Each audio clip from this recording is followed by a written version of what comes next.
ஒரு வீடியோ பார்த்தேன்னா அது கோபிநாத் அவர்கள் டாக்டர்ஸோட கலந்து கொண்ட ஒரு வீடியோ. அது யூடியூப்பில் நீங்கள் இருக்குது. டாக்டர் பால் அவர்கள் நல்ல ஒரு விஷயத்தை அவர் சொல்லியிருந்தார். குடலுக்கு இருக்கிற பாக்டீரியாக்களால் தான் கணக்க நன்மை கிடைக்குதுண்டு. இப்போ குடலுக்கு இருக்கிற பாக்டீரியாக்கள் அழிஞ்சு கொண்டு போயிட்டுதாண்டா எங்களுக்கு பல வருத்தங்கள் வரும் என்று அவர் சரியாக நல்ல ஒரு பக்கம் சொல்லியிருந்தார். நீங்கள் கண்டிப்பாக அந்த வீடியோ பாருங்கள். நான் அதுக்கு முதலே எனக்கு கேள்விப்பட்டேன் ப்ரோபயோட்டிக் குணங்கள் என்று சொல்லி நல்லது, குடலுக்கு நல்லது, நல்ல பாக்டீரியா இருக்குன்னு கேள்விப்பட்டேன். நான் அதை பற்றி கணக்கு வாசித்தேன். நான் வாசிச்சுட்டு ஒரு இங்கே டாக்டர்ஸ் இந்த ப்ரோக்ராம் நடக்க அதில் ஃபோனில் அவையோட கதைக்கலாமன்ட்டு கூட நான் அவையிட்ட கேட்க அவை அதுக்கு சரியான விளக்கம் தெரியல. அப்போ எனக்கு அதில் விளக்கம் இல்லாமல் நான் இதை பற்றி கதைக்கக்கூடாது. சாப்பாடை பற்றி ப்ரோபயோட்டிக் உள்ள சாப்பாடை பற்றி நான் ஆல்ரெடி ஒரு வீடியோ செய்திருக்கேன் முதலே.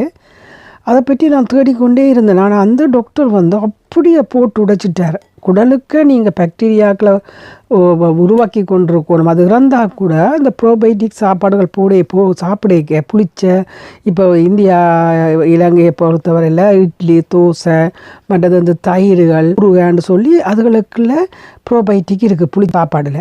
ஆனால் இப்போ ஈஸ்டர்ன் யூரோப்பியன் ஆட்கள் செய்யணும் கெஃபீர், கம்போச்சான்னு சொல்லி சில சாப்பாடுகளை செய்து கொண்டிருக்கணும். வீட்டுக்கு வீடே செய்து கொண்டிருக்கணும்.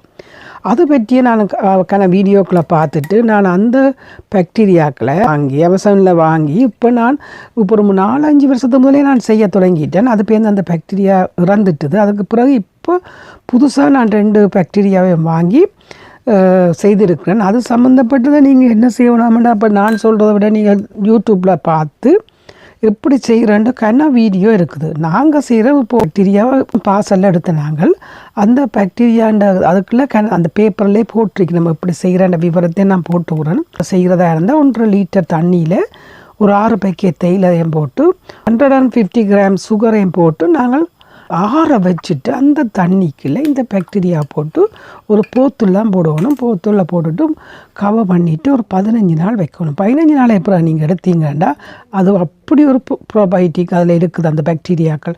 அதேமாதிரி கெஃபீரை பார்த்தீங்கன்னா நல்லா இதே மாதிரி தான் நாங்கள் பாக்டீரியா வாங்கினாங்க.